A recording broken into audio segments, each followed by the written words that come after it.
Chapter 1. Doug Slater stood in the doorway of Kaye's bedroom, and excitement quivered through his nervous system as he stared at her half-naked body on the bed. She's like a goddess, he thought. She's a great, big, beautiful doll, and all my own.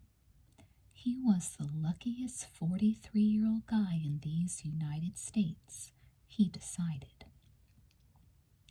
Walking very quietly, he went toward the bed. Halfway there, Doug paused again to feast his eyes upon her. She must have come up from the beach, too exhausted even to shower. All she had on were her white swim trunks, and little patches of sand sparkled on her sun-bronzed back. She was a big girl with a magnificently proportioned body. Her chestnut dark hair spraying the pillow shone with glints of burnished gold. Long black lashes shadowed her cheeks. Doug sucked in several short, quick breaths. He was impatient to wake her and crush her in his arms. He had not had her in nearly 2 weeks. These separations, with Kaye at the beach and Doug slaving in the Los Angeles humidity and smog to put over his big real estate deals, were hard to take. There were times when he doubted the wisdom of having bought this beach place for her. Still, she was his honey, and he wanted to indulge and spoil her, and it was so nice to think about coming back to her. Scowling, he lit a cigarette as he thought that one over. The trouble was that thinking about it was better than the reality. Now, at the end of a year of marriage, he was beginning to wonder exactly how long it took a virgin to get over being shy and reluctant. Quarrels like theirs stemmed from that one thing. Confronted with an unbearably beautiful creature who remained as unresponsive as a statue, a man was apt to lose his head. In his calmer moods, he would cheer himself up with the thought, time and patience, and he'd remind himself to appreciate his luck.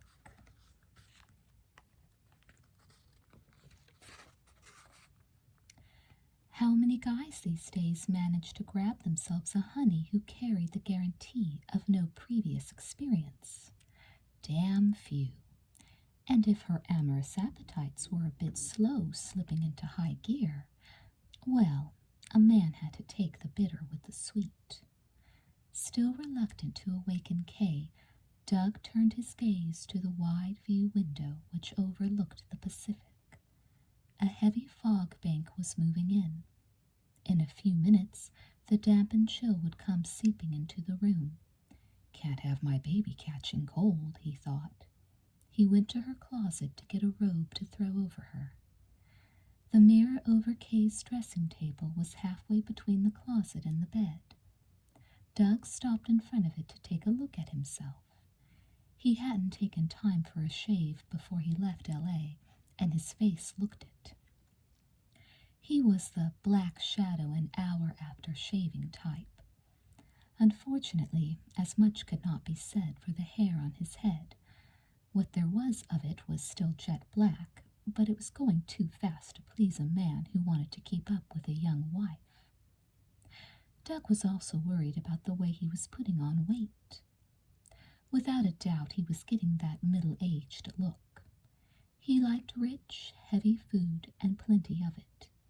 He disliked flashy clothes, but he owed it to Kaye to try to keep young-looking. He wondered how he would look in a plaid shirt, gayer ties. Might tone him up a bit. He'd ask Kaye what she thought. Then his gaze moved down to the glass top of the dressing table. He blinked a few times. He stared. Suddenly his heart was thumping like a bellows. "What the hell?" Doug muttered. He was looking at a crude sketch done in colored crayons. It was a picture of the bawdiest kind of girl seated on a bar.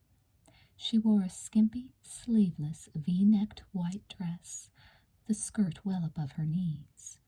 Her legs were crossed. She had a cigarette between her full, sulky lips and a liquor glass in her hand, but it was the expression on the girl's face which gave the sketch its bawdy, licentious tone. The look in the heavily lidded, frankly bold eyes, the faintest suggestion of a smile on the drooping, overly full lips from which the cigarette hung, labeled her as a brazen, shameless tramp. And it was the face of Kaye. He heard a noise behind him. Without turning, Doug knew that Kaye had wakened and was watching him. He raised his eyes and he could see her in the mirror. She sat up, shook back her dark hair, and stared at him, not speaking for a moment. She looked so beautiful, so young and sweet. For a second, he felt an overwhelming tenderness toward her. Doug wanted to walk over to the bed and take her in his arms and hold her against him as a man might hold a dearly cherished child. He wanted to whisper in her shell-like ear, "I know there's some mistake about that picture. I'm sure there's an explanation." Instead, he heard his own voice barking in a savage rage. "What the hell does this mean, you double-crosser?" Kaye said, "Hello, Doug. Why didn't you let me know you were coming?" "Yeah, why didn't I?" he mocked harshly. "Because I wanted to see what my tart was up to when I wasn't expected. That's why." He marched to the bed and threw the robe at her. "Cover yourself up," he snarled. But before she had a chance to slip her arms into the padded satin, Doug's thick, hairy hands were gripping her flesh. Once he took hold of her, he couldn't let go. Kaye said quietly, "You're hurting me, Doug." "Now, ain't that too bad? So I'm hurting you. Well, what do you think? That I want to give you a nice massage for your health, like that dame your mother wrote me you've been hanging around with? That's one reason I made this little trip today. Lucy wrote you taken up with this female. She said the two of you were spending half your time hanging around the Laguna Beach bars. This dame is a bad egg. You stay away from her. Understand?" For the moment, Doug had forgotten his fury over the crayon sketch. This other matter had been worrying him for several days. He was dead against Kaye forming any great intimacy with another woman.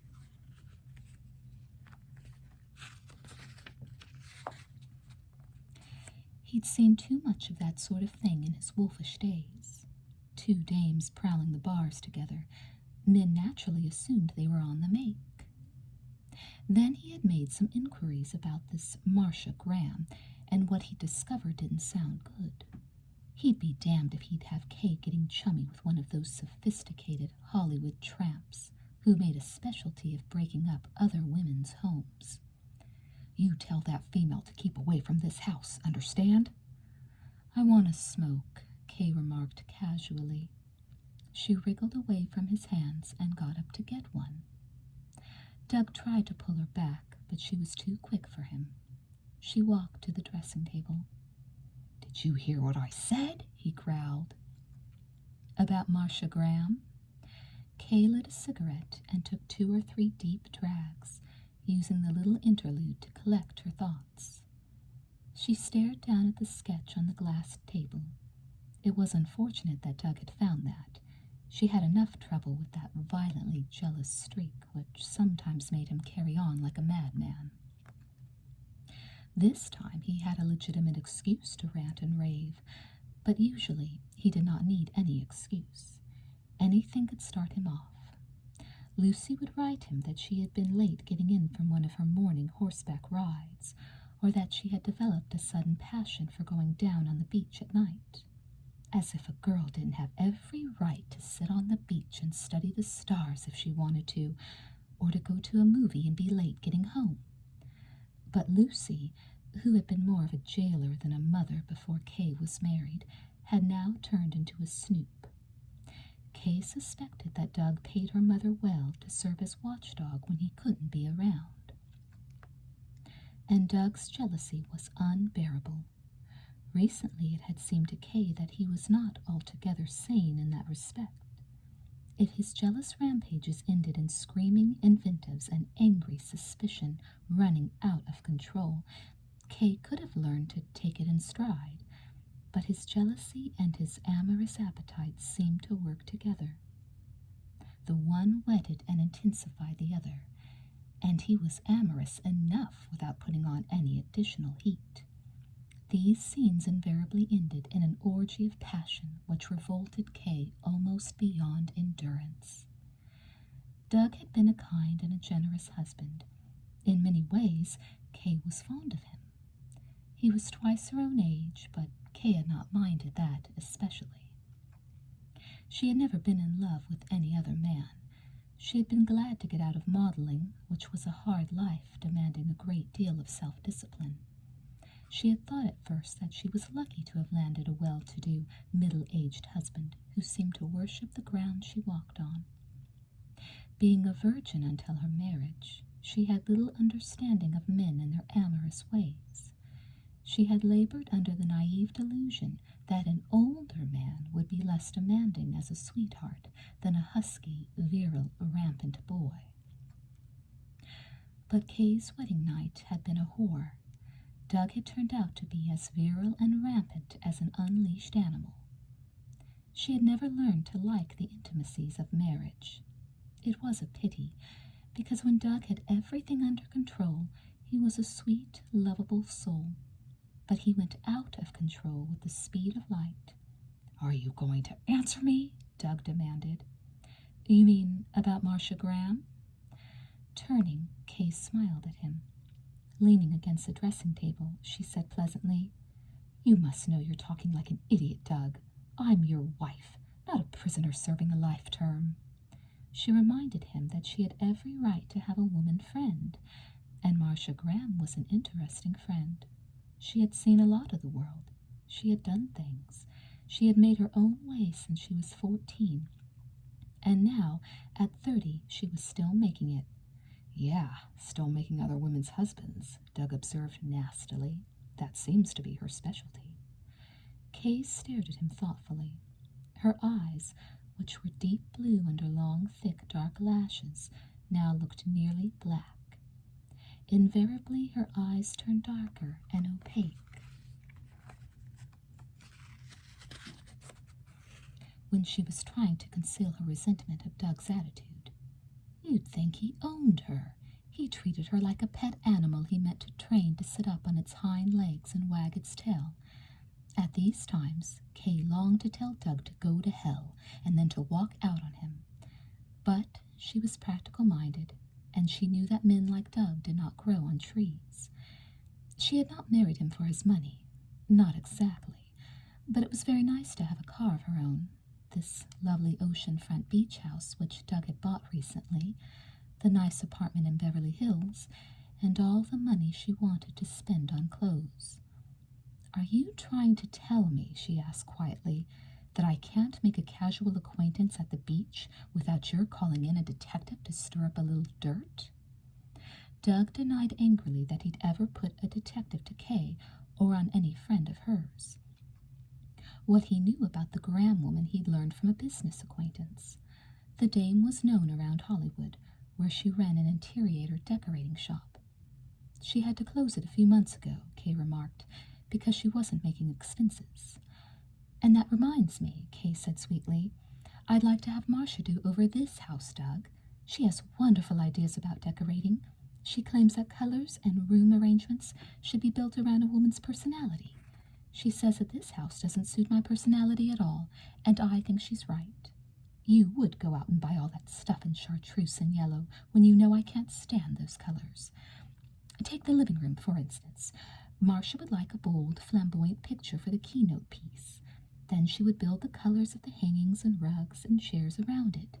Sharp, violent colors, Marsha thinks, would be the right background for me. Chinese red and blue, perhaps. But they must reflect the shades and characters of this one painting which would catch the eye immediately." "Something like this stinking, vulgar body witch, I suppose? That the kind of picture she wants?" Kaye's discussion of interior decorating had brought Doug's mind back to the sketch of Kaye, which he'd forgotten for the moment. He strode past her to snatch up the offensive picture from the dressing table. He shook it in her face. "Did that woman draw this vile thing?" he shouted at her. Kaye walked away from him and leaned against the wall. She folded her arms over her bosom and studied him thoughtfully while she tried to decide whether to tell him the truth, a lie, or simply that it was none of his business. Such a to-do over nothing, she thought. To her mind, that crayon sketch was more amusing than anything else. A few nights ago, she and Marsha had gone into one of the boulevard bars. They had had a few drinks with an artist, Kenny Collins, who had told them, quite frankly, that he was broke. He had said, after his third brandy and soda, that he could use several more drinks, but he didn't have any more dough. He had turned his pockets inside out to prove it, but he'd be damned if he'd let two dames stake him to his drinks. "Maybe in another few months," Kenny had said, "I'll be down to that. By that time, at the rate I'm going, I may be ready to let some dame keep me. But not yet. I'm not down to that yet." So then Kaye had suggested that he could earn his drinks by doing a sketch of her. She bought him a brandy to get him in the right mood. He wanted to know which her did she want him to sketch. She asked him what he meant. He said that she looked like a smart girl, so she ought to know what he meant. He said that in every woman there were two women. He had the entire history of women from Eve on to back this up. In the most angelic-looking woman there was a tramp. In the most trampish-looking slut, somewhere there was an angel. "Unless she's neither one," Marsha had put in dryly. The young artist thought that over. "Sure, that's right," he said, "unless nature got her wires crossed. But let's not get it too complicated. Let's stick to simply black and white." "Make me look like an out-and-out tramp," Kaye had said, and she laughed. Because she was not used to drinking, she was feeling her brandies. And because the minute she felt lush, she became garrulous, Kaye had tried to explain why. She wanted to be sketched to look like a tramp. She had tried to explain how sick and fed up she was with always being taken for a good girl, a wholesome-minded girl. Her mamma, she said, had been determined to keep her sweet and innocent, and used to threaten to lick hell out of her if she ever caught her being anything else. Then she had gone to New York and become a model. But did anyone ever suggest using her anatomy for the cover of a girly magazine? Like heck. She's the outdoor type, they said. She's the athletic type, bounding with health and vitality and youthful spirits, they said. And so they used her to model for ads for vitamin tablets, or for reducing formulas, or to point up the healthy glow and sparkle produced by drinking orange juice. Never once, Kaye had shrieked, as the artist posed her on the bar, did they use me to advertise a comfy rest mattress, or as a negligee siren on a chaise lounge. Nobody ever took me for a bad girl, she said, as she started to cry. "Don't you worry, honey," the artist had said, patting her arm comfortingly. Very clearly, he said, she had a split personality. On the surface, she was the sweet, nice girl which people saw in her, but deep inside her was that bad wench who kept screaming and struggling to be dragged into the open. That naughty little scamp deserved a break, and Kenny, the artist, meant to give it to her. "All I need is 20 minutes, a box of crayons, a sheet of drawing paper, and another shot of brandy," Kenny said. "Kenny Collins, I adore you," Kaye said, 30 minutes later, wrapping her arms around him. "Strumpet of Laguna Beach," Marsha observed dryly. That would be the perfect title. Marsha did not like the picture. She said it certainly did not bring out Kaye's real personality. "Lay off, kid," Kenny had said, pushing Kaye away from him. "I've earned my booze. Now let me wallow in it." Remembering all of this now, Kaye laughed. She laughed over the absurdity of imagining that she could ever explain it to Doug. It made her furious that she should be called upon to explain. It admitted Doug's rights of ownership over her, and her flesh crawled at the thought of being owned by him. She did not want to be owned by any man. She longed to shout at Doug's scowling face, ugly and mean with its nasty suspicions. There's nothing wrong with that picture, but even if there were, it's no affair of yours. My face and my body belong to me. I can do anything with them I like. I can pose any way I like. I can even give myself to somebody else if I like. All that belongs to you is what I choose to give you." Instead, she said, with an innocent smile, "That sketch was just a little charity project." "Charity?" Doug bellowed. She nodded, still smiling. She wanted another smoke. To get it, she had to pass Doug. She patted his arm and gave his rough cheek a hasty peck. Doug had the blackest beard she had ever seen on a man's face.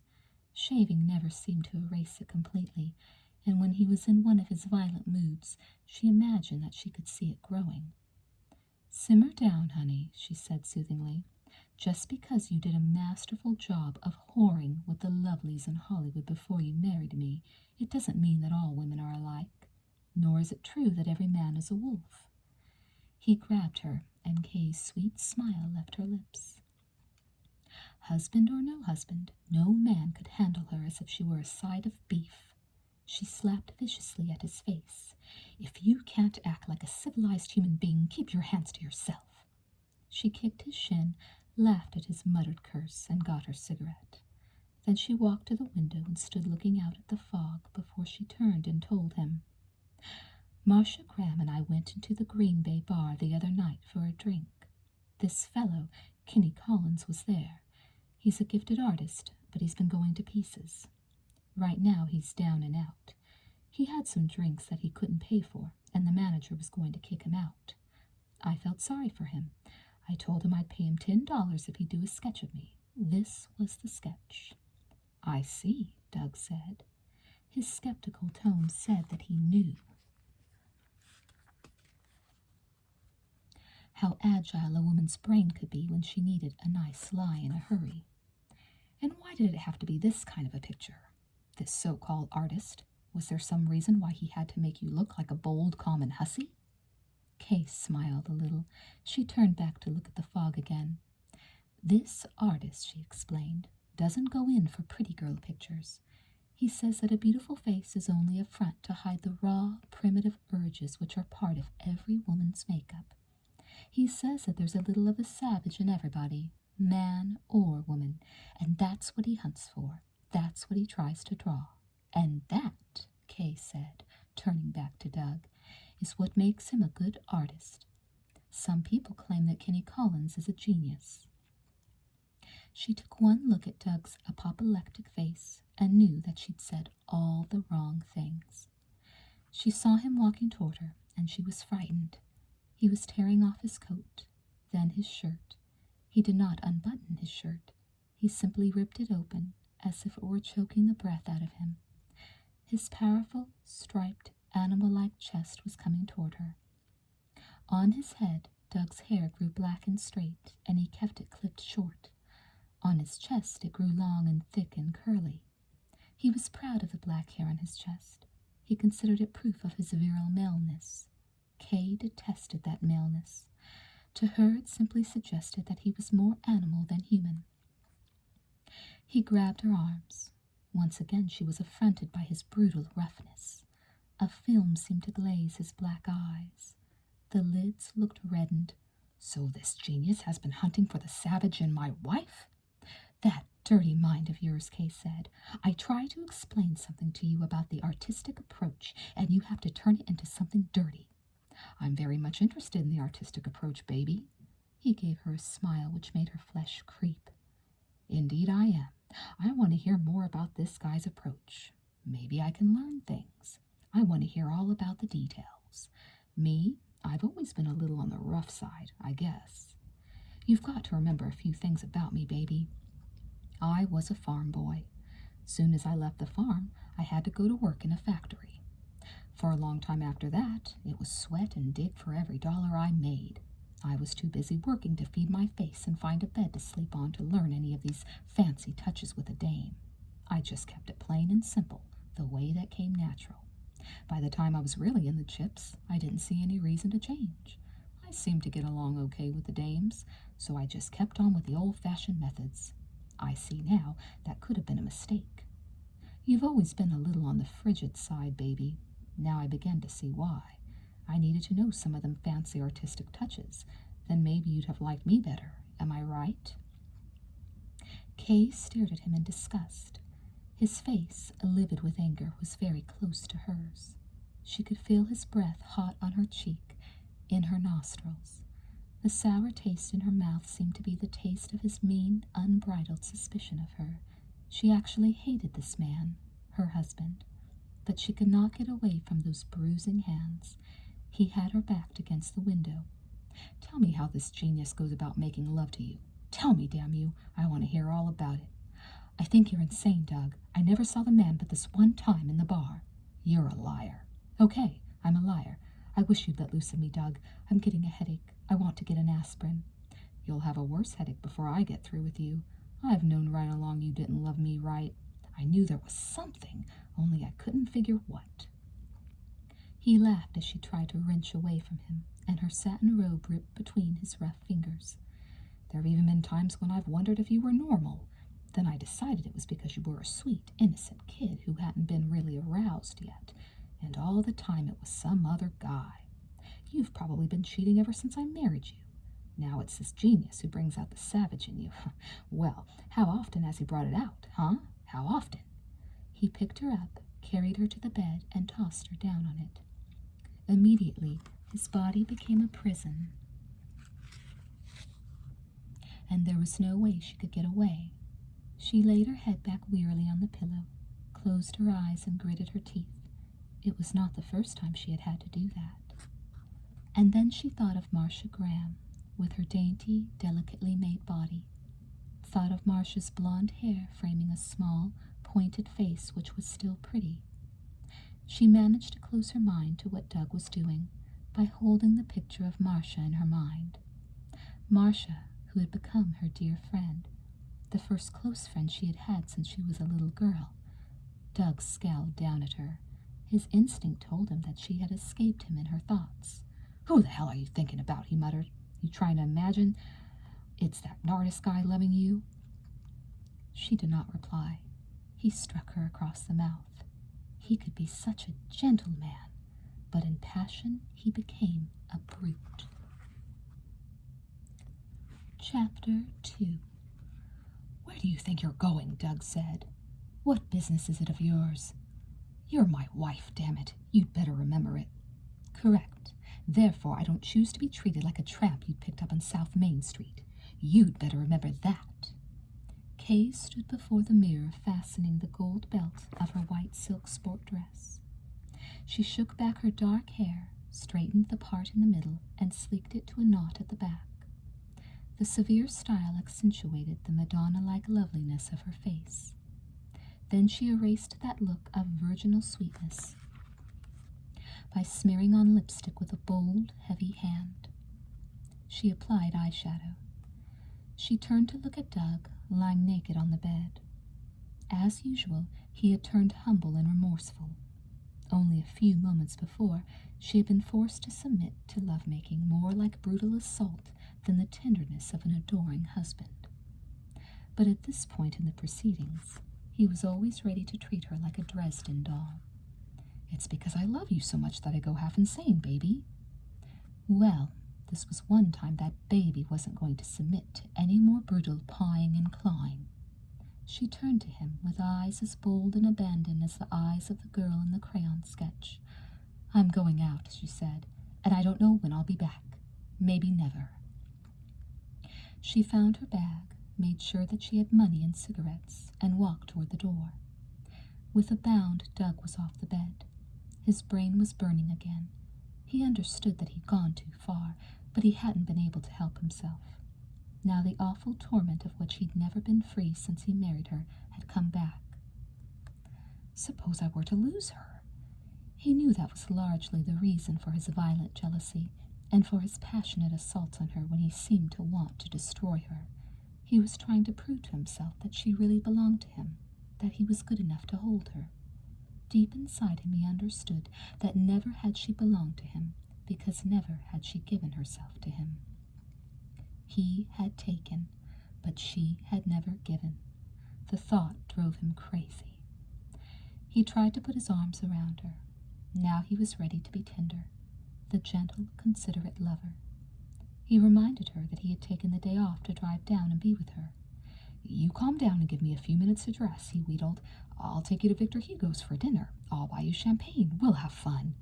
Kaye gave him a look. "You've had your fun," she said coldly. She walked out of his arms, out of the room and out of the house. Halfway down the flagstone path, she paused to look back. The redwood house was modern in every detail. Each room had wide view windows. In front there was a lovely garden with a bird of paradise bush in full bloom. At the back was the wide balcony leading down to the patio, from which the view over the ocean was breathtaking at sunset. It was a nice feeling to have such a lovely summer home, and their Beverly Hills apartment was even more pretentious. Kaye thought, "I walked into the kind of life which is the goal of every girl in modeling. Modeling is not an end in itself. Show yourself off and hook a well-to-do man, and work fast because looks don't last forever." She lifted her arm and stared at the bruise. "The hell with it," she muttered. And as she walked to the redwood gate, her mother drove up. "Is that Doug's car in the garage?" came the shrill voice of the wiry, dark-haired woman. "Hello, Mother," Kaye said. "Yes, Doug's inside." "Why aren't you in there with him? Where are you going? What's that ugly bruise on your lip?" "Doug bit me," Kaye said. "I don't know where I'm going. You'd better fix something for Doug's dinner. He'll probably pay you well for it, just as he pays you to squeal on me." Any twinge of guilt that Kaye had about her antagonism toward Lucy could be banished easily. There was no reason why a girl should be expected to love a woman who had always acted more like a jailer than a mother. Kaye's father, a lieutenant in the army, had been thrown from his horse and killed in a cavalry show when Kaye was 9 years old. From that day until Kaye married Doug, fear of poverty had ridden Lucy. This fear was reflected in her obsessive, neurotic ambitions for Kaye. Kaye's face and figure must be made to pay off. Lucy had been either too ignorant to understand or too cold-blooded to care that she was robbing Kaye of her right to a normal youth and fun. She had to slave, running that Elizabeth, New Jersey rooming house, in order to get Kaye raised, didn't she? Then she was entitled to something in return for her struggle. "Your beauty has got to be kept intact so you can marry a well-to-do man. And Kaye must remain a virgin because that scarce characteristic was worth its weight in gold." To keep her little shining nugget unsullied, Lucy had disciplined and ruled with a high hand. Kaye was not allowed roller skates lest she fall down and hurt her lovely body. Lucy discouraged Kaye's reading or studying lest the girl ruin her eyes and might have to wear glasses. Until she was 14, Lucy had allowed her to have a few carefully chosen little girl chums. At that time, there had been a battle over one Undine Pringle, upon whom Kaye had had an adolescent crush. Following that episode, Lucy had managed to get a doctor's certificate to withdraw Kaye from school. "You can learn all you need to know by reading some books at home," Lucy had said, "and you won't run the risk of mixing with trashy girls and getting dirty ideas in your head." Lucy jumped out of the car and walked over to where Kaye was standing. "You ought to be ashamed, talking like that to your own mother, after I've sacrificed the best years of my life trying to get you a future that would amount to something. You're an ungrateful girl. You don't appreciate a thing I've done for you, and you don't appreciate Doug. First thing you know, we'll both of us get thrown out on our fannies. Now you walk straight back into the house and treat Doug right." Kaye stared into her mother's flashing dark eyes, smiled, and said sweetly, "I've always wanted to tell you to go jump in the lake, Mother. Now I am telling you." "When you talk to me, talk respectfully," Lucy snapped, "the way a loving, grateful daughter should." "But I don't love you, and for what should I be grateful? Because you schemed to get me married to a lecher old enough to be my father?" She drew a quick breath, vaguely ashamed that she should be standing here on the street, quarreling with Lucy over a matter that was deeply personal and private. But at times like this, her life seemed meaningless. Because of Lucy, it always had been pointless and empty. She was filled with a seething rage toward her mother, toward life itself. She had a smothered feeling. I've never had anything that I really wanted, she thought. I've been cheated out of everything. But she didn't know what it was that she did want. Lucy had changed her tactics. "Well," she said, querulously, "you might at least think a little about me, Kay, or is that too much to expect? If you want to ruin your own life, you might at least wait until I have my property paid for. Then I can feel independent and not have to worry about asking for charity to keep alive." Owning the 4-unit beach apartment, which Lucy referred to as her property, had now become the mainspring of her driving ambition. Doug had given her a check for the first down payment.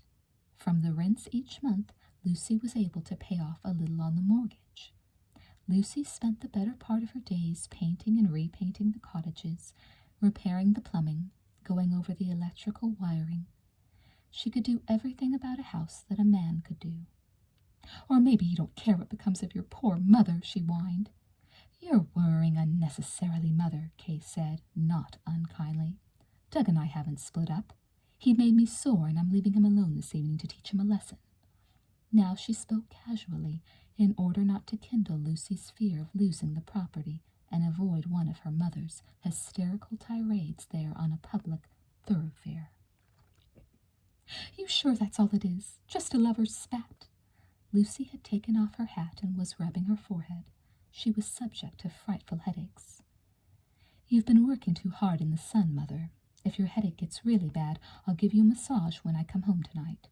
Marsha has been showing me how to manipulate the back so as to relieve nervous tension." "I don't want to hear anything about that woman," Lucy shrilled spitefully. "You've been like a changed creature ever since you got acquainted with her." "That's enough of that, Mother," Kay said coldly. She turned and headed toward the corner. Suddenly she had the strangest dizzy feeling, as if she were half tight. At the corner, she turned right and walked a block and a half to the highway. In front of the gas station, she bumped into a man, then apologized, before she recognized Kenny Collins. "It's so foggy," she said, "and I had something on my mind." Kenny was tall and slight, with dark hair and a fine, sensitive face. He wore a brown sweater, and he had been deep in conversation with a shorter, blond man who said, rather unpleasantly, in a pronounced Swedish accent, "Do we know this dame, Ken?" Then, replying to his own question in a deliberately offensive tone, "No, we do not know her, and we are not interested in a pickup, miss." Flabbergasted, Kay stared. "Neither am I," she said, "and if I were, I certainly wouldn't pick on you, even as a last resort." The stocky blond man clicked his heels and made a low bow. "Thank you very much, miss." "For what?" "For relieving my mind. I was afraid we might have trouble getting rid of you." He had been drinking heavily. That was perfectly obvious as he continued, grimly set on being as rude as possible. "All my life I have known what trouble means. When I was very young, I was kicked out by my father, who was a Swedish nobleman." "He certainly showed good sense," Kay retorted. "I have been in 2 wars, the blond man continued. "I have 26 adhesions in my belly to show for it. Once I shot a man in cold blood. He claimed that I had raped his wife. That was a lie. I have never been interested in rape. But this man did not believe me. He came after me with a gun, but I was faster on the draw. It was, in a way, the most amusing thing that ever happened to me, that I, of all people, should be accused of stealing another man's wife." "What brand of liquor do you drink?" Kay asked. It was not that she was in any mood for flippancies, but this bore of a man had made her feel cheap. And Kenny Collins simply stood there, not saying a word. He sagged against one of the posts supporting the station, smoking a cigarette and staring at nothing. She wondered if he recognized her. He did not seem to. Then he spoke. "You will have to pardon my friend, Miss Slater. 3 scotches and soda, 5 martinis, very dry." Sauterne with dinner, then a liqueur, a bottle of champagne, then another scotch and soda. See what I mean?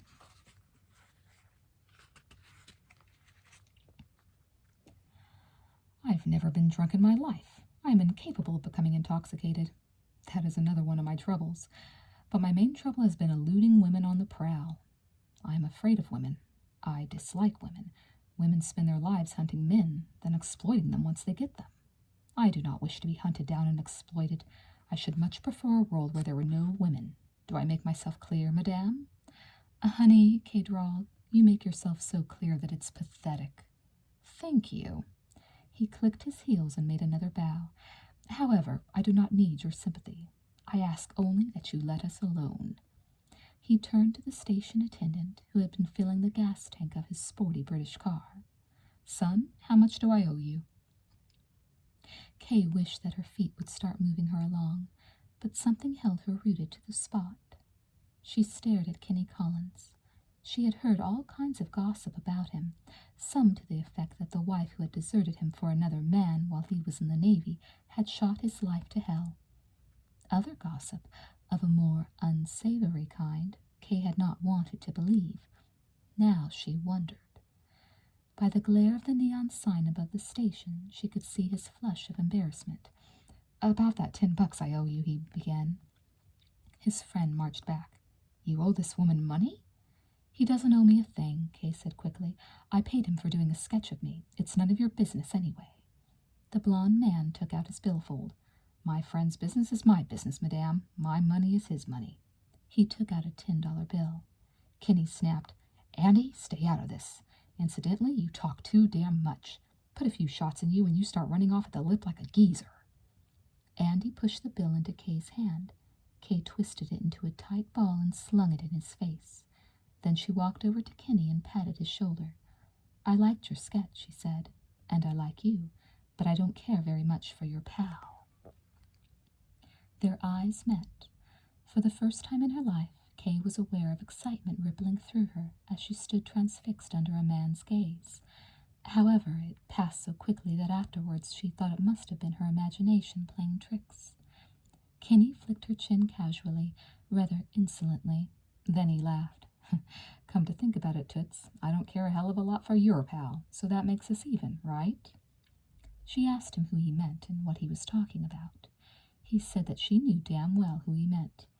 That Marsha Graham dame, the blonde with the slinky figure and the green eyes. Then he walked away from her and got into the Swede's car. As they drove off, it looked to Kaye as if they were quarreling, but she couldn't be sure. As she started walking up the street, the dizzy feeling came over her again. When she came to the Green Bay bar, she went in. She felt so lonely, but she wouldn't give Doug the satisfaction of seeing her come walking back into the house, and she had no place else to go. As she sat in the dim room, she thought, I've been lonely for years. Ever since Lucy broke up my friendship with Undine Pringle, I have been lonely. I loved Undine so dearly, but that hadn't meant a thing to Lucy, who hadn't wanted me to have a friend to love. I've never really loved anyone else, she thought. Then she felt tears blinding her eyes as she sipped her first brandy. It was a terrible thing not to be able to love anyone. But when Lucy had destroyed that girlhood friendship, she seemed to have destroyed Kaye's ability to feel a passionate devotion toward anyone. What she had felt for Doug had been the uncomplicated fondness a girl might feel for an older brother. She was in a strange mood, and as she sat there smoking and sipping her brandy, the past seemed to become more real than the present. Slim, she said to the balding bartender, who was as broad as he was long, do you ever think you'd like to go back and be a kid again? Slim pulled down his jacket and jerked up his belt. Now, look, he drawled, do I look like a sucker for punishment? You mean you wouldn't like to, if you could? He shook his head slowly but firmly. It's like this, he drawled, leaning toward her. This is the way I got it figured. You come into this world kicking and screaming because getting yourself born ain't no snap. You grow up kicking and struggling and screaming with somebody giving you hell no matter where you turn. If it ain't your old man beating you, it's your old lady working the tail off of you so the lights and the gas won't get turned off. If it ain't one of them two, it's some bully out in the street licking the tar out of you just for the hell of it. Me, I had to take a lot of that. You wouldn't think it to look at me now, would you? But I used to be the sickly type." Kaye studied Slim's thick bulk and grinned. No, it was hard to picture him as too frail and anemic to hold his own in a rough and tumble fight. Slim gave another slow jerk to his belt. "Then, when you're about half growed up, the dames start playing hell with you. Either you're chasing one you want and can't make the grade, or you're trying to escape one who won't give you no peace till you warm up so she can cool off." He pulled at his jacket. "Taking it all in all, about the only comfort you got is knowing that it won't last forever." "You don't mean that you're in a hurry to die, Slim?" "Nope, no great hurry about it. But the way I figure it, when the day comes my number is up, I ain't going to put up any squawk about going." He leaned on the counter, chin on fist, and regarded her earnestly. "When you come right down to it, kid, this old world ain't all it's cracked up to be. Atom bombs, taxes, prices going up, the quality of liquor going down, yapping, nagging wives, queers. Take it from me, kid, this life is a lousy mess, and I ain't asking for no repeats. Not until they change the kind of people in it. And speaking of peculiar people, your pal was in a while ago asking if you've been around." "My pal?" "The blonde with the green eyes." "What's peculiar about her, Slim?" "Her eyes. They give me the creeps. Would she, by any chance, be a fortune teller? One of these psychic babes who sees stuff that's none of her damned business?" Kaye smiled. "She's an interior decorator." "Yeah?" Kaye nodded, finishing her second brandy. Slim regarded her still more earnestly. "Kid," he said, "a man in my line of work has quite an opportunity to study human nature. He learns to spot all kinds. Now I'm telling you something about your pal with the green eyes. Either she's one of them psychic dames, or she's nuts. You take it from me, she ain't got those creepy green eyes for nothing." Kaye pushed her glass toward him for a repeat. Undine Pringle had green eyes, she remembered, very much like Marsha's, and Undine had been so gay and lively. Boys were crazy about her, and she had been crazy about boys. She was forever falling out of love with one boy and in love with another. There were times when Kaye had been sick with jealousy because love affairs took up so much of Undine's time and attention. Kaye had to play second fiddle, and Lucy's accusations were so disgusting and unforgivable. "Staying all night with that girl. How do I know what you're up to?" Trying to dirty up something that was as clean and decent as youth itself.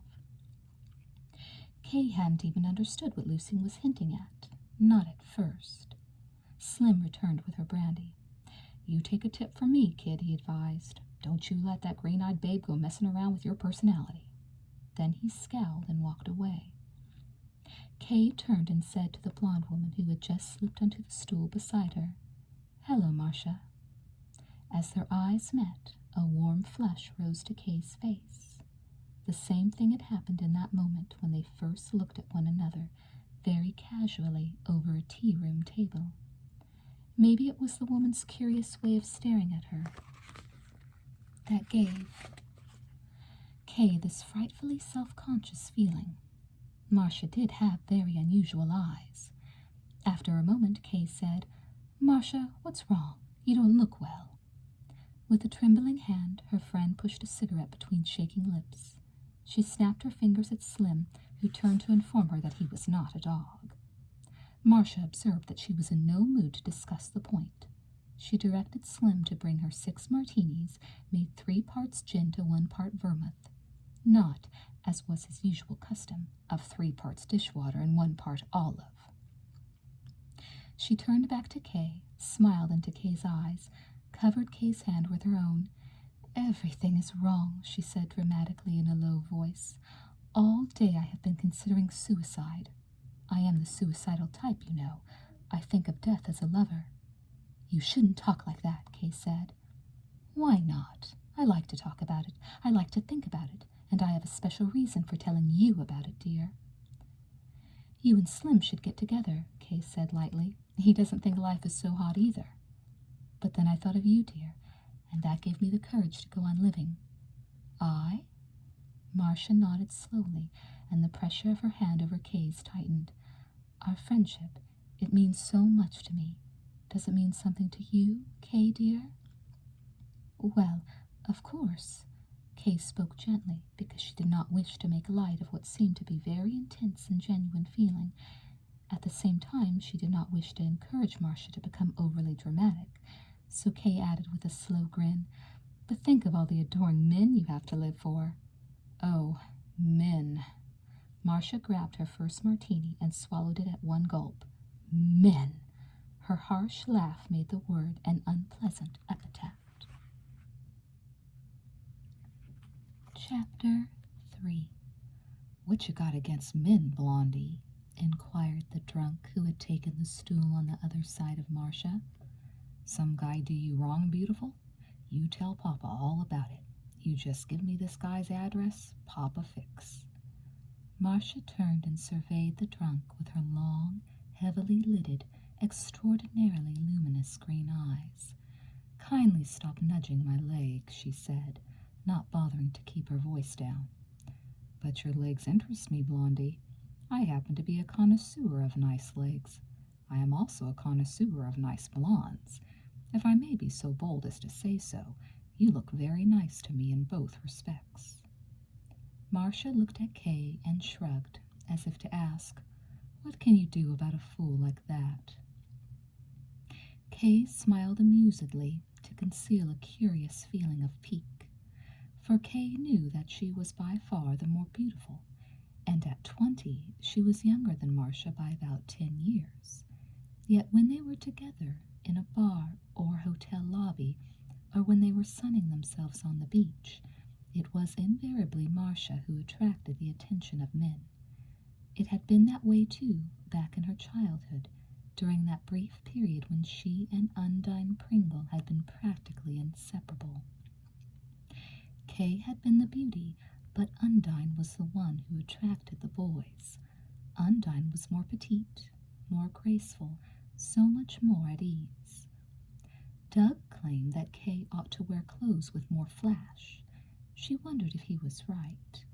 She studied Marsha, who always wore a bright flower tucked in her wavy blonde hair. Tonight it was a flaming red hibiscus. Marsha never was without dangling earrings and one arm heavy with costume bracelets. Eyeshadow accentuated her green eyes. She wore heavy perfume, what she chose carefully, and she had told Kay that before she went to bed at night she always put a few drops of perfume on the tips of her breasts. She said that it gave her a lovely, luxuriously feminine feeling. Marsha seemed to devote a great deal of thought to accentuating her femininity. It was as if she were trying to prove something, or maybe advertise it to the world in general, just in case there might be some question about it. Kay thought, even when she wears a perfectly plain sweater, Marsha manages to turn it into a woman's invitation to a man. This evening she wore a pale yellow Angora sweater, but as always she had deliberately chosen a size too small, and her breasts were full and large, overly large for such a slender woman. They pushed at the imprisoning Angora as if determined not to escape attention. And to replace the top button, Marsha had fastened on a costume pin, a life-size grasshopper, its stretched-out legs lacquered red, with tiny bits of jet to form its leering eyes. "You sure you want another brandy?" said Slim, who seemed to have taken Kay under his wing. Studying herself in the blue mirror above the bar, Kay decided that, in contrast to Marsha, she looked big and gawky. No wonder she had always been posed as the healthy, robust, athletic type in her modeling days, never as a siren. Maybe I ride too many horses, she thought. Maybe, instead of modeling, she should have gone in for professional swimming. She might have made the English Channel, become internationally famous, and the papers would have carried pictures in what she looked the Amazon type. A little like a handsome, strapping boy to whom nature, through some oversight, had neglected to give a man's anatomy. The drunk was still nudging Marsha and making with his sly, suggestive remarks. "Eat, drink, and be merry," he said, banging the bar. "That's my motto. So I've just finished a damn good dinner. I'm on a little vacation, and I've spent this little vacation doing some damn good drinking. Now I want to make merry, preferably with a blonde." He gave Marsha another pinch. "How about you, beautiful? You in the mood to make merry?" "For heaven's sake, shut up, and I don't care to be pinched." "Why not?" "I bruise easy." Marsha produced a small grin. "How about you and me going for a little walk on the beach?" "I can't leave my girlfriend." "Why not? You and she ain't married, are you?" Angrily, Marsha got up. "Let's get away from this drunken idiot," she said. She directed Slim to bring her drinks to a booth. Kaye followed her. The drunk looked hurt and scowlingly annoyed. "Hell," he remarked to no one in particular. "Maybe they are married. These days a guy can't ever tell." When they were seated in the booth, Kaye said almost immediately, "I'm sorry, Marsha, but I can't hang around here with you. Not tonight." "Why not?" the blonde woman wanted to know. Kaye explained that her husband had arrived unexpectedly. "He's in one of his beastly, jealous moods. When he gets like that, he doesn't want me to have anything to do with anybody. He doesn't want me to be friends with you." The green eyes narrowed. "What's wrong with me? Your husband never even saw me." "No, but he's heard things." "What things?" Marsha asked instantly. Then she went into a fury which seemed out of proportion to anything Kaye had said. "Has someone been spreading dirty, sliming lies about me? If they have, I'll take them to court and sue them for vicious slander. So help me. And that goes for that so-and-so you're married to." Kaye laughed shortly. She told Marsha not to be silly. It was scarcely a basis for a slander suit to say that a woman had affairs with other women's husbands. Not these days. "You sure that's all he said?" Kaye swore that was absolutely all that had been said. Then she looked up from her brandy glass and was astonished to see the tears streaming down Marsha's cheeks. "Don't let that beast separate us," she begged. "Your friendship means so much to me, Kaye. You'll never, never understand when I tell you that I've been so lonely I've wanted to die. Then you and I met. You mean food to a woman who has been starving, drink to my parched throat." Sobbing, she reached for Kaye's hand. "I'm begging you, Kaye dear, don't let him take you away from me." She looked up to the man whom she mistook for her drunken suitor. "What the hell do you want now, you fool?" Kaye's throat felt dry as she tried to swallow, and her heart started to thump. "This is my husband, Marsha." Doug said, "You've guzzled enough liquor," and he snatched Kaye's glass and hurled it to the floor. "Now do you come home with me peacefully, or do I have to use a little force?" Kaye said, "Oh, Doug, for heaven's sakes, do you want to attract everyone's attention? I don't give a damn whose attention I attract. You're my wife, you're going to do like I say, and I say you're coming home. Understand?" The next few minutes were horrible. It was the first time Kaye had ever seen Doug under the influence of liquor. 2 or 3 highballs usually were his limit. Even that was enough to put him in a quarrelsome mood. "What's the matter, pal?" said the drunk, who had roamed over to join the commotion. "You aggravated with the little woman? You get her dander up and walk out on you?" "You keep out of this. This matter is strictly between me and my wife." He was jerking at Kaye's arm. "You coming?" he said. "I don't want to have trouble with you, Kaye." "You let go of my arm," Kaye said. His thick, bruising fingers were squeezing tears of pain into her eyes. She shrank toward the corner of the booth, but couldn't get away from his hands. "Are you coming?" "No." Suddenly Marsha's voice came shrill, tight. "Take your hands off Kaye, you drunken idiot." Doug gave Kaye a rough yank that pulled her back to him. "You keep your 2 cents worth out of this, you blonde floozy. Who do you think you're calling a blonde floozy?" Dizzy from brandy and weak with fear, Kaye felt like an animal caught in a trap. She wouldn't go home with Doug when he was like this. If she didn't go, Slim might be forced to call the cops. He had the reputation of his bar to consider. She could hear the gossip all over town by tomorrow morning. She could see glaring headlines: prominent Los Angeles realtor arrested in drunken brawl over ex-model wife in Laguna Bar. "I'm going to be sick," Kay whimpered. "Are you going to let go of her, you common loudmouth ape?" Marsha shouted at him. "Oh." Doug turned and looked at the blonde for the first time. "Oh, is that what I am? Well, you look like the kind of chippy who would know all about the subject of apes. In the future, I'd thank you to stay away from my wife. I don't care to have her associating with a certain variety of female slime." "Slime?" Marsha rose slowly to her slender height, a martini glass in her hand. "You call me slime? You dare?" "Now take it easy," Slim said worriedly. "I can't have no trouble starting in here. Now if you folks will just do me a favor and settle your differences outside." "I'm going to be sick," Kay said again, helplessly. And then she was. She turned and held her head down against the red leather seat of the banquet, and for the next few seconds she was too ill to care what happened, or to know, so she did not see Marsha fling the contents of her cocktail glass in Doug's face, blinding him momentarily.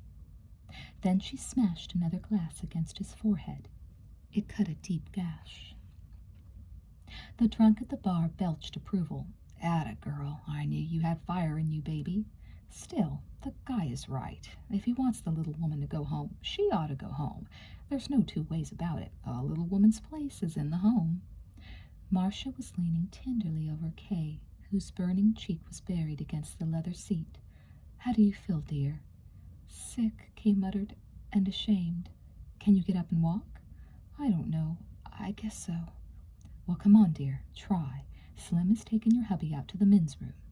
Kay trembled. "I'm afraid of him. I never saw him like that before." "Then let's get out of here before they come back. I'll take care of you."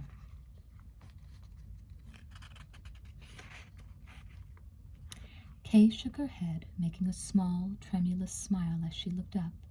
"He'll follow us to your apartment and make more trouble." "We don't have to go to my apartment, dear. It's turned into a warm night. We can go down on the beach. Come on, Kay, dear. Let me take care of you." For the first time, Kay was aware of the strong, masterful streak in Marsha. With a few softly spoken words, she had made Kay feel like a little girl who was threatened with danger and who saw strong, protective hands reached out to take care of her. She did not need to be afraid of those hands. She could trust them to be tender and careful of her, never brutal. "Well, are you coming with me, dear?" the voice said with the soft caress of a lover. Without saying a word, Kay got up and put her hand in Marsha's. The sickish feeling was gone, but she felt dizzy and very strange as they walked out of the bar together. Chapter 4. Kay kicked off her shoes and stretched out on the sand. She looked up at the stars which sprinkled the sky like twinkling jewels. The fog had disappeared, leaving the night clear and unusually warm. It was pleasant to lie there, smelling the kelp washed in by the tide, listening to the waves. It was lovely to feel Marsha's arm around her, comforting and affectionate, to know that she had nothing to be afraid of. "That husband of yours is a pretty nasty character, if you want my opinion," Marsha said after a silence. "How did you ever come to marry him anyway? Were you in love with him?" "No." Kay brought out the one word, then she lay silent and perfectly still for a long time before she said the words that, until now, had been carefully guarded in her own mind. "Marsha, I wouldn't say this to anybody else in the world. Sometimes I've wondered about myself. Why I've never been able to love Doug the way he wants me to love him. Why I've never fallen in love with any man." "You mean you never got crushes on the schoolboys, Kay?" "Well, no, not that exactly." With a wry laugh, Kay wound her arms around her dark head and went on staring at the sky.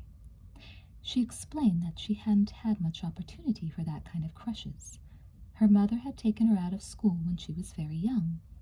But, despite Lucy's dictatorial methods, she had been approached by plenty of men. She said, with another laugh, there was that cute, sanctimonious swimming instructor. For all of Lucy's fear that some harm might come to Kaye's body, she had given in about the swimming when she discovered that it was the best exercise to make a gorgeous body even more gorgeous. Before signing her up for regular instruction, however, Lucy had done some shopping for an instructor who could be depended upon never to make passes at his students. What she had found had been this character with rosy cheeks, the clear, forthright sparkle of a real gentleman in his eyes, 5 children, a fat wife, and an enviable record as a Sunday school teacher and religious worker. So he went on the make, pronto, Marsha guessed. Well, not so pronto, really. It took a little time. In the end, his conscience lay down and bit the dust. But he wasn't an unattractive man, Kaye said. He had a magnificent physique. Marsha took her arm away from Kaye and sat up. Did you let him? No. Did you want to let him? No. And she had never wanted to let any of them. She had never felt the faintest desire to take any man for a sweetheart, and plenty had tried. She had started modeling when she was 17. After that, she was forever meeting men. Lucy was forever dining it into her head to remain pure. But if Kaye had really cared, all of Lucy's talk would have made no difference. She sat up, staring at Marsha. You wouldn't believe how dumb I was when I married Doug, honestly.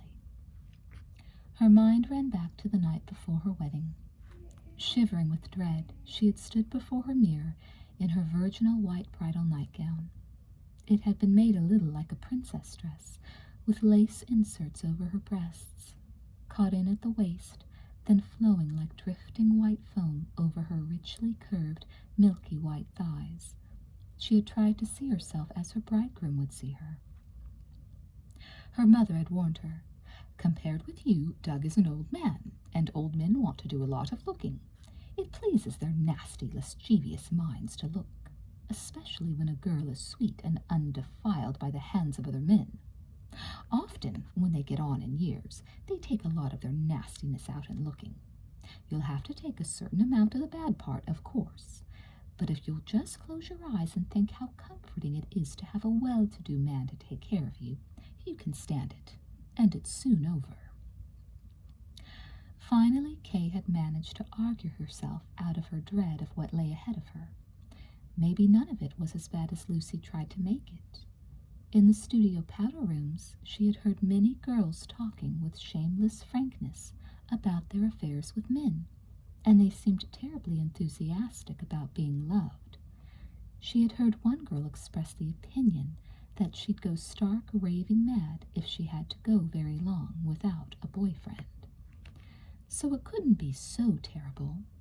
And as she studied her richly curved body before the mirror that night, suddenly Kaye felt proud and confident that she could handle Doug all right.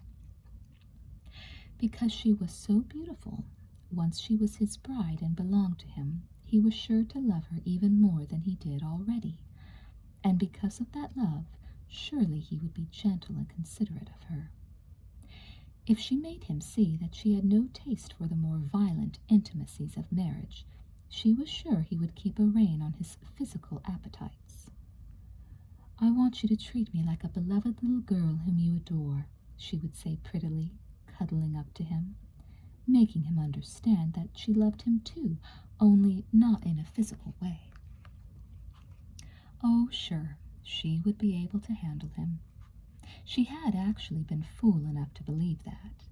And what a surprise I got, she burst out to Marsha. Honestly, there are times when he seems like a horrible devil to me. She thought of the burden of Doug's heavy body, completely merciless in his violation of her. She thought of his panting, his thick breathing, like an animal, of his silly boasting about his physical measurements. She shuddered. And yet, in every other way, he was such a kind man. In his own way, Doug loved her deeply. Thinking of this, she was tormented with a deep sense of guilt. I suppose there are some girls who never should marry, Marsha, and I'm one of them. I've thought a lot about it. I've read articles. You can build up inhibitions when you're a little girl. It can tie you up in knots inside until you're just incapable of giving yourself or your love to anyone. She looked up at Marsha, who was leaning over her. Marsha's face had come very close to her, but it seemed to be falling apart with some shaking, violent emotion, and it was a face that Kaye had never seen before. She had taken the red flower from her hair and was chewing it viciously between her beautiful teeth. Now there was an eeriness about the moonlit night, and the way Marsha was staring straight down at her, those green eyes fixed and unmoving.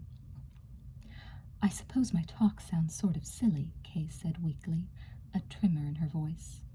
Why should it sound silly, Kaye dear? Oh, because you're so sophisticated. You've had so many affairs with men. You like men. I do? Marsha tore the hibiscus flower from her mouth and tossed it to the sand. So I like men. Her laugh was short, harsh, ugly. Kaye, you are a baby. You know nothing whatever about sizing up people. I despise men. I hate the guts of every man I ever had anything to do with. I don't understand, Marsha. I haven't known you very long, but I do know there's gossip about your affairs with married men. You told me yourself that you left Hollywood because some actress was threatening to name you as the other woman in a divorce suit.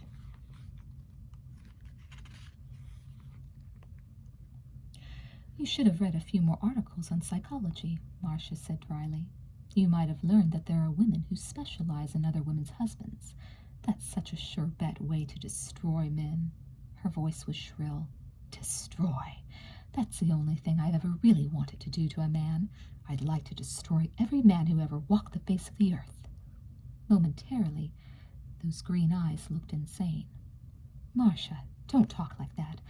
I started all this because I'd had too many drinks, and all that trouble with Doug. I married the wrong man. I guess that explains everything. Perhaps I'd better go home and make my peace with Doug, she said uneasily. She moved to get up. Gently but firmly, Marsha's hands pushed her back. Why don't you face the truth about yourself, dear? There was something in her tone, in her eyes, which sent a shiver of repulsion running through Kaye. Something inside her warned, get up and run. Run fast. But she couldn't have moved if her life had depended on it. Marsha's eyes were rooted in hers. She felt caught in some powerful, devilish spell. What is the truth about myself, Marsha? Tell me what you mean. It isn't Doug, Kaye. Any man you might have married would have been the wrong man for you. Why don't you face it? You are one of the ones who never can love a man. Never. No. Kaye cried the word in anguish. No, you're a liar. I won't be like that. I won't have it that way. Kaye's doom was coming closer, closer, closer. And once she had accepted it, there would be no going back. She thought, this is what I've been afraid of, always. This. How are you going to help yourself, my darling? There is no use in trying to fight your real nature. I know. Oh, how I know. Once I tried to fight, it was like trying to hold back the tide. Oh, Kaye. Marsha's fingers had been working at the gold belt which banded Kaye's waist. They had partly unbuttoned the white silk dress. Just lie still, dear, she whispered. I want to look at you. You are so fine and strong and beautiful. Don't shrink from me. Don't be afraid. Kaye closed her eyes and sighed. She heard Marsha saying her name over and over like a chant. Marsha was coming closer and closer. She shivered in ecstasy. She surrendered to a turbulence of feeling like nothing she had ever known. Marsha's soft whisper made an angry hissing sound. It is only the fools who say it is wrong. Idiots set down their rules of behavior and call it normal. Who are they to say what is normal, what is right? Who are they to say that we who are different should be reviled? Kaye opened her eyes. But I don't want to be different, Marsha. It was the frightened cry of a child. It is not what you want, dearest. It is the way you are, and why should you fight the instinct which nature has put into you? Do you want to set yourself up against nature, my love? Do you want to say that the idiots are right, that nature is wrong? Kay writhed in a kind of torment, revulsion, fascination. The sudden, strange, dark longing that was like wildfire running through her. A strange, beautiful new world opening up for her, or a terrible, hideous hell? We are the chosen ones of the earth, Kay, came Marsha's stroking voice. That is the real truth of it. We are the anointed ones. Our kind of love has a beauty and purity which makes the ordinary love between women and their men seem putrid by comparison. We are on a higher plane, Kay dear. You should be proud that you are as you are. I don't want to be that way, Kay whispered again. I don't want to be different. Don't you? Her soft voice went on. But you will. Just leave everything to me, dear, and don't be afraid. The blood beat furiously in Kay's brain. She felt a mounting urgency in her arms and legs. She raised herself with a hoarse, thick cry. She felt the sharp, greedy mouth of passion gnawing at her as it had never gnawed before. Now, for Marsha, she felt all that she had never been able to feel for any man. They moved closer and closer. When Doug made love to her, she knew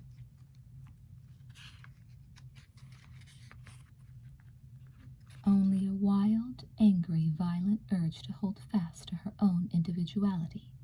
This was so wonderfully, unbelievably different. She felt tears spring to her eyes. The tears were for the aching loveliness of the feeling which flooded her.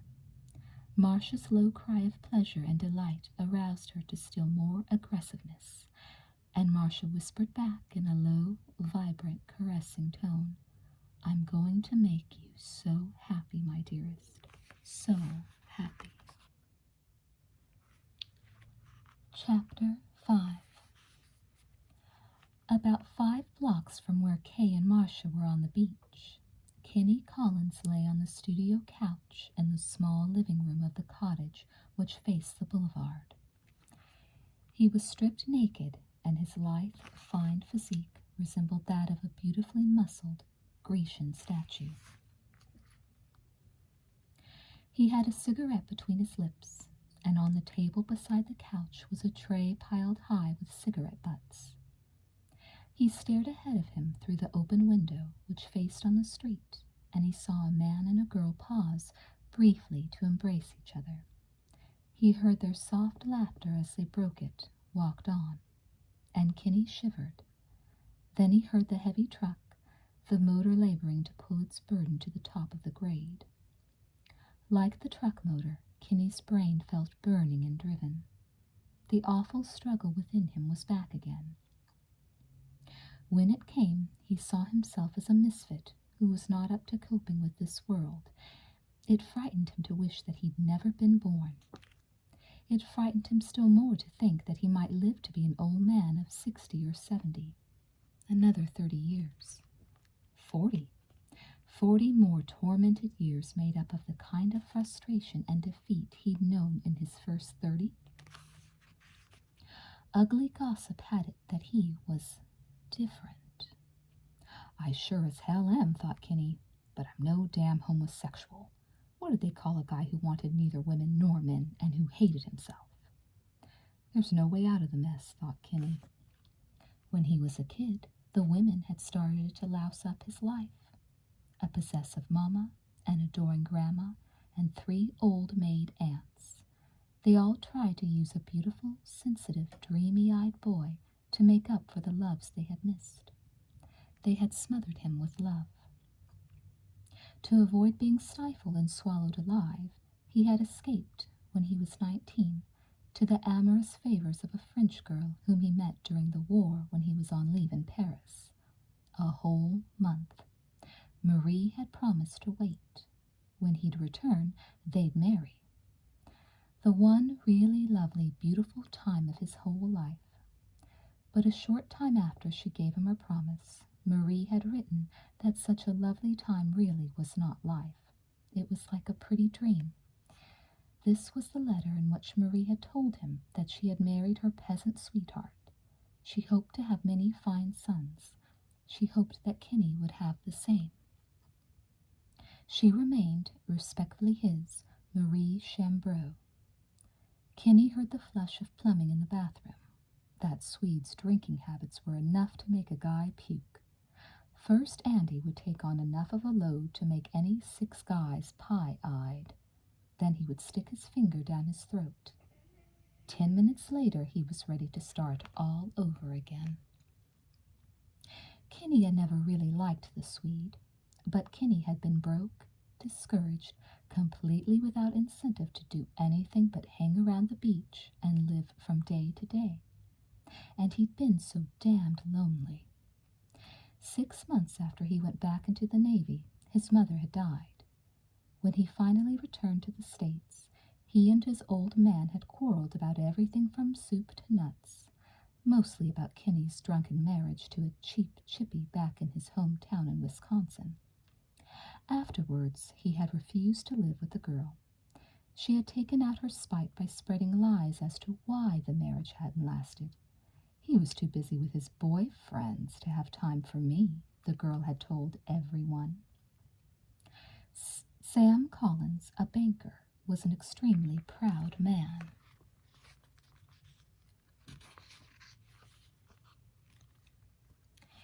He was furious that Kinney should have given a cheap tramp the chance to bear their name.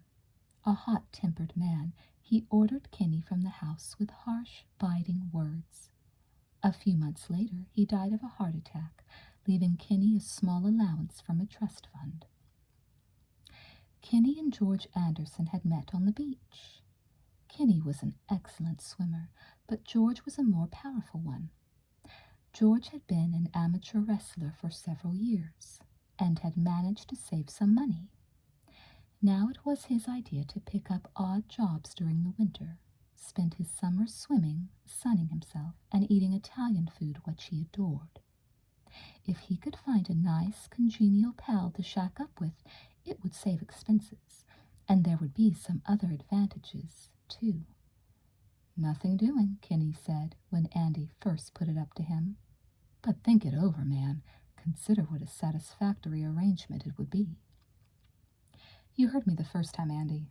I'm an artist. An artist can't do good work with another guy cluttering up the place." "But you haven't painted a thing worth talking about in a year." "Yeah, I know, but I've had a lot of interruptions that sort of loused things up. One of these days I'll be in the mood to work."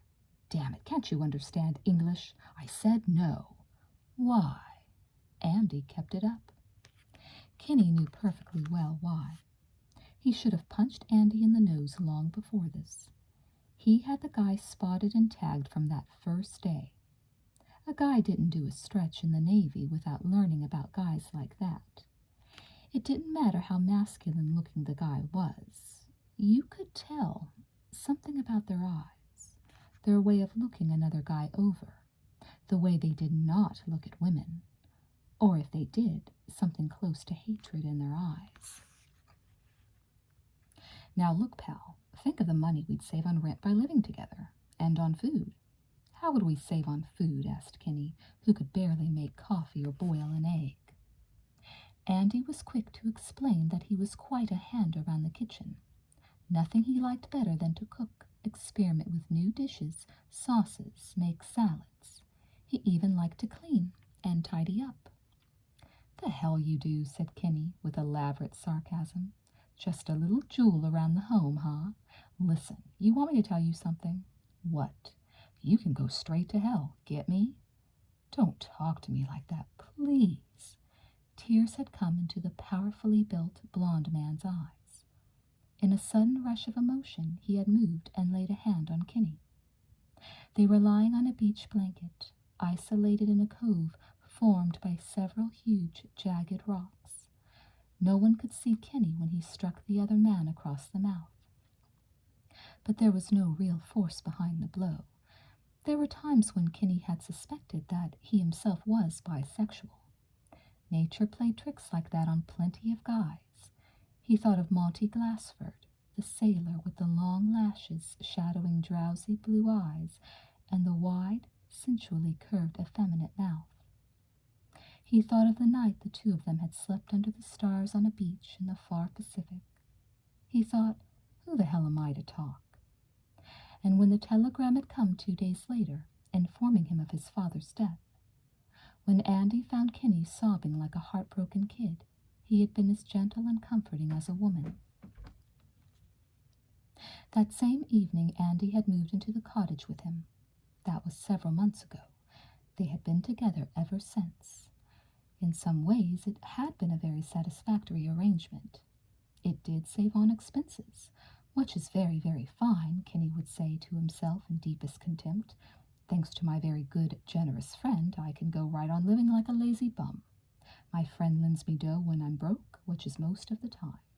My friend gives me a fine rub-down to bring me out of a hangover with the least possible inconvenience to myself. My friend is a good cook, as a result of which I'm eating better than I've eaten in years, and the place no longer looks like a pig pen. Also, my friend has a very fine sporty car, and we cut quite a dash in it. The only trouble is the way folks give us the eye when they see us driving around town together. They've got us spotted for what I'm not, but who in hell will believe that? And another trouble is that my good friend has a very unpleasant disposition when he's crossed. I am supposed to remember that at all times. Especially I am supposed to remember it when I entertain a little thought about breaking up our marriage. I am supposed to remember that he was a wrestler, and quite a good one. I am supposed to remember, further, the evening when he turned over the table loaded with dishes, silverware, glass, and a great tureen of Italian soup over what she had slaved all day in the kitchen. How he turned it over with one sweep of his strong hand, thus making quite a mess of our little love nest. And all because I dared suggest that I'd been turning over in my mind the idea of breaking up housekeeping and going east alone. Boom! Over went the table and up jumped the Swede. I will thank you, he said in his most courtly manner, the air he assumed when he was livid with fury.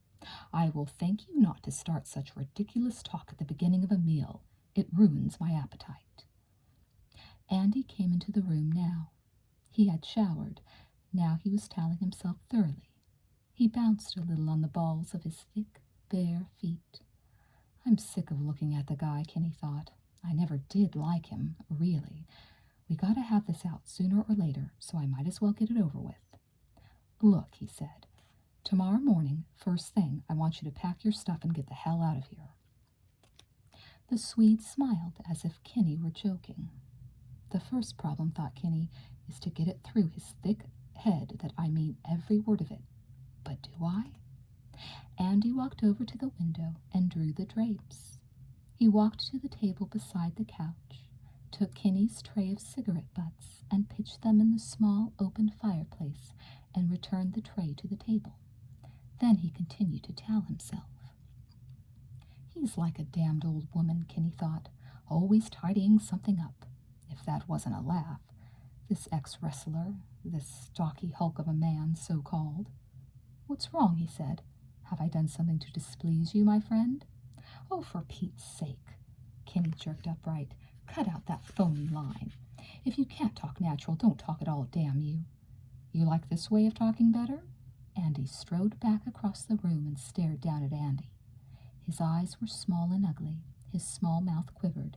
Try making me move out. See what happens. What will happen? Kenny asked dryly.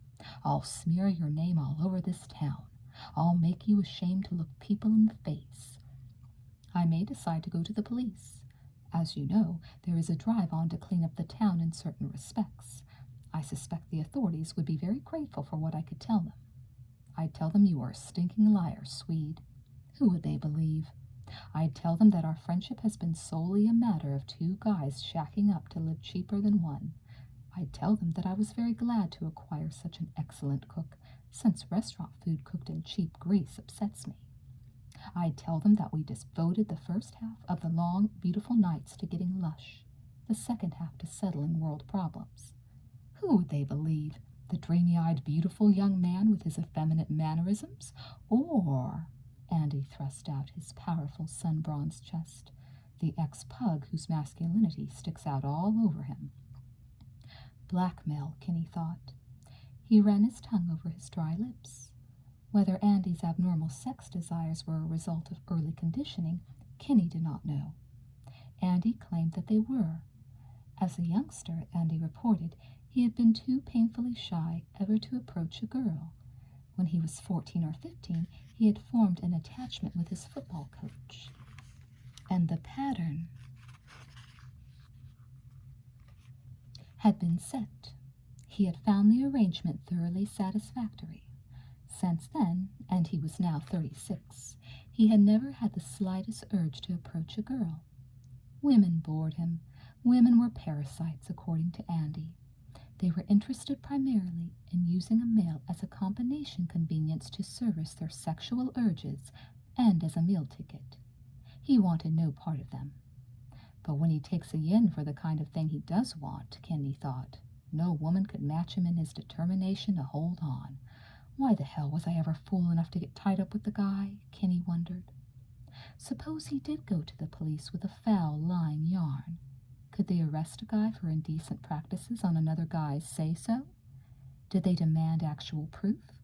Or was it enough that the guy was providing the cottage and using his pal for a cook, housekeeper, masseur, and chauffeur? Oh, brother. With all the pretty babes displaying their charms around the Southern California beaches, he had to walk into this kind of a putrid mess. It just went to prove once again, Kinney decided drearily, that he wasn't up to coping with this world. Suddenly Andy flung himself down on the couch beside Kinney. "Why don't you like me?" he whined. "Is there something about my person that offends you? An unpleasant odor? Do I have any personal habits which get on your nerves? Please tell me. We could be so happy together, my friend." Kinney got up and went to the kitchen. He got 2 bottles of beer. He couldn't stand the guy's persistent reiterations about the beautiful existence they could lead together. How was he to get rid of the guy? Kinney returned to the living room with his beer and a tall glass. "I don't like blackmail," he said curtly. "You force me to it," Andy said humbly. "When you try to push me out of your life, I can't face the thought of the awful emptiness." Muttering a brief, ugly word under his breath, Kinney poured his beer. "Listen, pal," he said, mustering a pleasant, camaraderie tone of voice. "I never agreed to set up housekeeping for the rest of time. This dump isn't big enough to sling a cat around, but it happens to be the best I can afford on the little income my dad left me." "I've paid for the food," Andy whined. "I've loaned you dough when you needed it. I've done my part." "Sure. Well, now I'm telling you what you can do with your dough. I want this chicken coop to myself. I've decided to get back to work. I can make enough on my painting to buy my own food."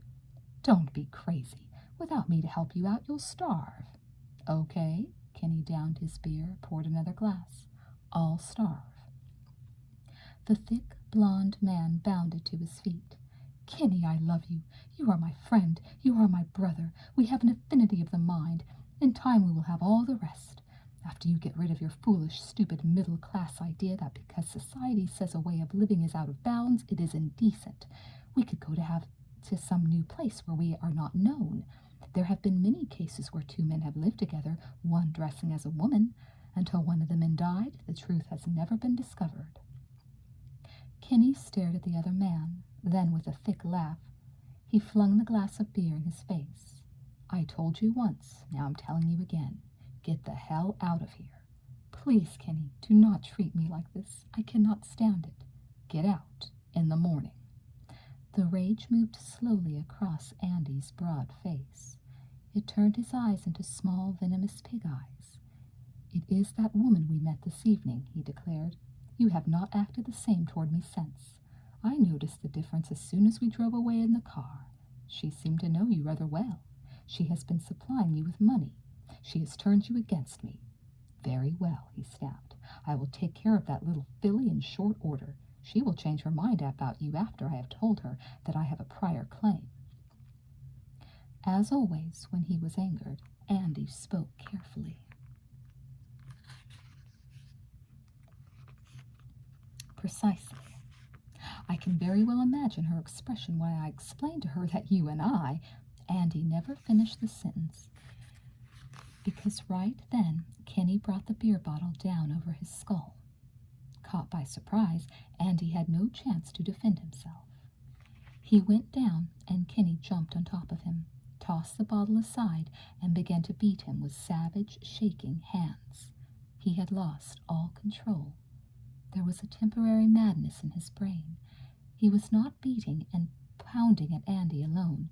He was fighting back at every frustration and disappointment and defeat he had ever known. He was fighting the women who had babied him, trying to keep him from growing up, from learning to face a man's world like a man. His fist smashed at Andy's forehead. That was for the vivacious French girl who had given him so much and then snatched it all away. Wham again. That was for her first son by that fat slob of a French peasant. And wham, drawing blood this time. That was for the sailor on the faraway Pacific beach who had shown up a deep, cancerous weakness inside himself, which made him sick with shame. And again for the father who had prated of love for his son and then kicked him out because his stuffed shirt pride was greater than his love. And again and again and again until his brain began to steady and he saw the big Swede's face covered with blood. He stood unsteady on his feet. He stared at his hands, shaking helplessly. Murder, he thought. I'm capable of it.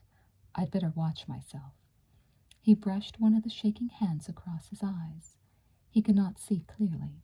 He stared down at Andy, who was slowly struggling to his feet, his big face a bloody pulp. I'm sorry, pal, Kenny mumbled. He went off to get cold water to bathe the man's face, and brandy. He staggered like a man who was drunk. In the kitchen, Kenny had to hold to the sink drain board to steady himself. It was several minutes before he could recall what he had come for. A feeling of sick self-revulsion coursed through him. I wanted to kill Andy, he thought. I've always been like that. I go into a blind rage. I lose all control over myself. I want to kill. Once I half killed my own father. He thought of that last quarrel when he had knocked down the old man. When he was a kid, he would kick and beat his head against a wall and shriek at his mother, I'd like to kill you. Do you think these could be convulsions he gets, Doctor? No, I don't think so, Mrs. Collins, said the doctor. At heart, we are all of us thwarted, angered children who feel cheated. All of us would like to destroy whatever or whoever we feel is depriving us of something we want, or forcing something on us that we don't want. Being grown up, we are a little too civilized to say so. Children give way more easily to their savage instincts. I am not a believer in child beating. On the other hand, there's a chance that a sound licking might do Kenny a world of good. Kenny had never had his beating from his adoring, sensitive mamma. Lift a finger against my beautiful, darling sonny boy? Mamma would sooner cut her own throat, dearest. So Kenny had had to wait to take his lickings from the world after Mamma was no longer on hand to protect him. But I've never been a man, really, he thought now. He only looked like a man. He had never conquered the childish rages, always wanting to destroy what he could not stand up to like a man. It was a screaming, adolescent answer to nothing, and in the end he would probably destroy himself. He carried a basin of cold water and a cloth back to the other room to bathe Andy's face. The room was empty. Now I wonder where the hell the guy has gone to, Kenny thought. The silence of the night flowed in from the street, where no car moved, no man or woman walked. The world slept. Kenny stood in the small room, basin of water in his hand, feeling like the loneliest mortal on earth. For all of his faults, Andy was the best friend he had on this earth. Andy was his only friend. Nobody else in this town, or in the whole world for that matter, cared whether Kenny Collins lived or died. Hell, he needed Andy.